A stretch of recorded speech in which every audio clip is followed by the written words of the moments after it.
रचना, कोमल और रीतू तीनों ही पक्की सहेलियां थीं। रचना गरीब घर की लड़की थी, जबकि कोमल और रीतू अमीर घर से थी। ऐसी बात मत करो माँ, पिताजी तो मुझे छोड़कर पहले ही जा चुके हैं, और अगर तुम भी चली गई तो मेरा क्या होगा।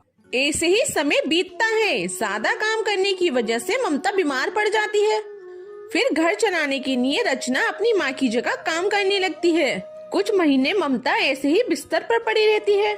फिर एक दिन ममता रचना से कहती है, बेटी तू तो मेरी हालत देख ही रही है, मेरी मान तो तू अब शादी कर ले, अपने हाथों से तेरी शादी कर जाऊं, बस यही आखिरी इच्छा है। ठीक है माँ, तुम जिससे कहोगी मैं उससे शादी कर लूंगी। रचना दिखने में सुंदर थी, इसलिए उसकी शादी एक घर में तय हो जाती है। बहन जी, हमें दहेज में कुछ नहीं चाहिए, लेकिन आप बस हमारे बारातियों का स्वागत अच्छे से कर लेना। ठीक है जी। रचना की शादी पक्की हो जाती है और वो अपनी सहेलियों को फोन करके बताती है। रचना, क्या तेरी शादी पक्की हो गई और तू ये हमें अब बता रही है? हम कल ही वापस आ रहे हैं। दोनों सहेलियां देश वापस लौट आती हैं और रचना से मिलने आती हैं। अच्छा बता रचना, तू अपनी शादी की शॉपिंग कहाँ से कर रही है? मैं ऊपर से अपनी गरीब किस्मत लिखवा के लाई हूँ बहन, और हम गरीबों के नसीब में ये लहंगा नहीं होता। शादी की तैयारियों में और बारातियों के स्वागत में ही माँ की सारी जमा पूंजी खत्म हो गई है, इसलिए मेरी माँ की शादी की साड़ी रखी है, मैं वही पहन लूंगी। ये कहते हुए रचना की आंखों में आंसू आ जाते हैं। कोमल और नीतू उससे मिलने के बाद अपने घर आ रही होती हैं। रचना अपनी शादी से बिल्कुल भी खुश नहीं है। खुश कैसे होगी रचना? देखा नहीं, उसके पास अपनी शादी के लिए लहंगा लेने तक के पैसे नहीं हैं। अब हम दोनों सहेलियों को मिलके ही अपनी गरीब सहेली की शादी को खुशियों से भरना होगा। अगले दिन कोमल और नीतू एक बड़े से मॉल जाती हैं, जहां से वो एक बहुत ही सुंदर ब्राइडल लहंगा, उसकी मैचिंग ज्वेलरी और सैंडल खरीदती हैं। फिर वो लहंगा लेकर रचना की शादी वाले दिन उसके पास आती हैं, जहां रचना अपनी माँ की फटी हुई साड़ी, जिसका रंग भी फीका पड़ चुका था, वो पहनकर बैठी हुई होती है। कहाँ रह गई थी तुम दोनों? मैं कब से तुम्हारा इंतजार कर रही थी। ये लो रचना, तुम्हारी दोनों सहेलियों की तरफ से तुम्हारा शादी का जोड़ा। ये तो बहुत महंगा लगता है, तुम्हें मेरे लिए इतना महंगा ब्राइडल लहंगा लाने की क्या जरूरत थी? हमारी सबसे प्यारी सहेली की शादी हो रही है, तो क्या हम उसके लिए इतना भी नहीं कर सकते? हाँ, आज तो हम तुझे अपने हाथों से सजाएंगे, और तुम देखना सभी हमारी सहेली को देखकर हैरान रह जाएंगे। इसके बाद रचना वो ब्राइडल लहंगा पहनती है। वो उस ब्राइडल लहंगे में बेहद खूबसूरत लग रही थी। रचना के प्रति उसकी सहेलियों का प्यार देखकर ममता की भी आंखों में आंसू आ जाते हैं, और वो उन दोनों को ढेर सारी दुआएं देती है। अर्चना और सिमरन दो सगी बहनें थीं। दोनों बहनें गरीब घर से थीं, इसलिए उनके माता पिता ने अच्छा रिश्ता मिलते ही उनकी शादी दो सगे भाइयों से एक ही दिन कर दी।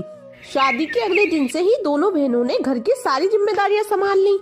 दीदी, मैं बहुत खुश हूँ कि हम दोनों बहनों की शादी एक ही घर में हुई। हम पहले भी साथ रहते थे और अब भी हमेशा साथ रहेंगे। हाँ मेरी छोटी बहन, हम दोनों को कोई अलग नहीं कर सकता। दोनों बहनें सारा काम खुशी खुशी करती और एक दूसरे से खूब बातें करती। उन्हें एक साथ हंसता खेलता देख एक रोज उन सास कुंती देवी सोचने लगी, जे तो मुझसे बहुत बड़ी गलती हो गई जो दो बहनों को बहू बनाकर अपने घर ले आई। जब देखो तब खुसुर फुसुर करती रहती हैं। ऐसे ही कुछ महीने बीते। फिर एक रोज सिमरन अपनी बड़ी बहन से कहती है, दीदी आज अमन जी की ऑफिस पार्टी है, इसलिए मैं इनके साथ जा रही हूँ, तो आज आप घर का काम अकेले ही संभाल लेना। ठीक है, तुम चिंता मत करो और पार्टी एंजॉय करना। उनके जाने के बाद कुंती देवी ने देखा रसोई में ढेर सारे गंदे बर्तन पड़े हैं। उसके लिए यही सही वक्त था दोनों बहनों में दरार डालने का। वो बड़ी बहू के पास गई और कहने लगी, अरे बड़ी बहू, देख तो सिमरन सारे बर्तन ऐसे ही छोड़ कर गई है, अब तुझे ही धोने पड़ेंगे, और अब तू कब इन्हें धोएगी, कब खाना बनाएगी और फिर कब बाकी का काम करेगी? वो महारानी तो वहाँ पार्टी एंजॉय कर रही है, तू बेचारी यहाँ घर पे बर्तन घिसेगी। अरे वो जाती तो तुझे भी साथ ले जाती।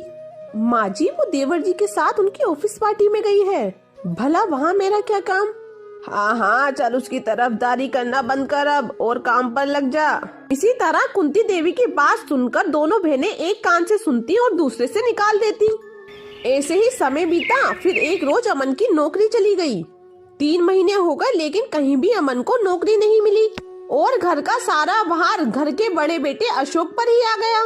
फिर एक दिन सिमरन अर्चना के पास आई और कहने लगी, दीदी मेरा शैम्पू खत्म हो गया है, क्या मुझे कुछ पैसे मिल सकते हैं शैम्पू लाने के लिए? सिमरन तुम मेरे शैम्पू से बाल धो लो, मेरे पास अब पैसे बचते ही कहाँ हैं? सारा पैसा तो घर खर्च में ही लग जाता है। मेरा तो खुद नारियल तेल खत्म हो गया है, इसलिए मैं सरसों का तेल ही डाल लेती हूँ। सिमरन उदास होकर वहाँ से चली जाती है।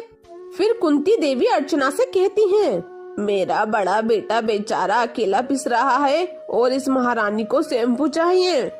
इतना ही शौक है तो कुछ काम धाम क्यों नहीं कर लेती? एक की कमाई से घर का गुजारा नहीं चल रहा था, जिस वजह से घर की परेशानियां बढ़ती ही जा रही थी और अपनी सास की बातें अब अर्चना को भी सही लगने लगी थी। उसका पति घर चलाता था, इसलिए अर्चना भी अब घर के कामों से काम चोरी करने लगी। फिर एक रोज, दीदी चाय पत्ती तो खत्म हो गई है, चाय कैसे बनाऊं? तो क्या तेरे पति के पास इतनी भी सेविंग नहीं है कि 100 रुपए भी खर्च कर सके? अरे कब तक हम यूं ही दूसरों का बोझ ढोते रहेंगे? आगे हमारा भी परिवार बढ़ेगा, हमें भी तो अपने भविष्य के बारे में कुछ सोचना है, कुछ बचत करनी है। अपनी बहन के मुंह से ये बातें सुनकर सिमरन के दिल को गहरी चोट पहुंची और वो रोते हुए अपने कमरे में चली गई और अपने पति को सारी बातें बताई। भाभी भी तो सही कह रही है सिमरन, आखिर वो कब तक हमें मुफ्त की रोटी खिलाती रहेंगी? अब हमें भी कुछ काम ढूंढना होगा, लेकिन कहीं नौकरी मिल भी तो नहीं रही। हम करें तो क्या करें?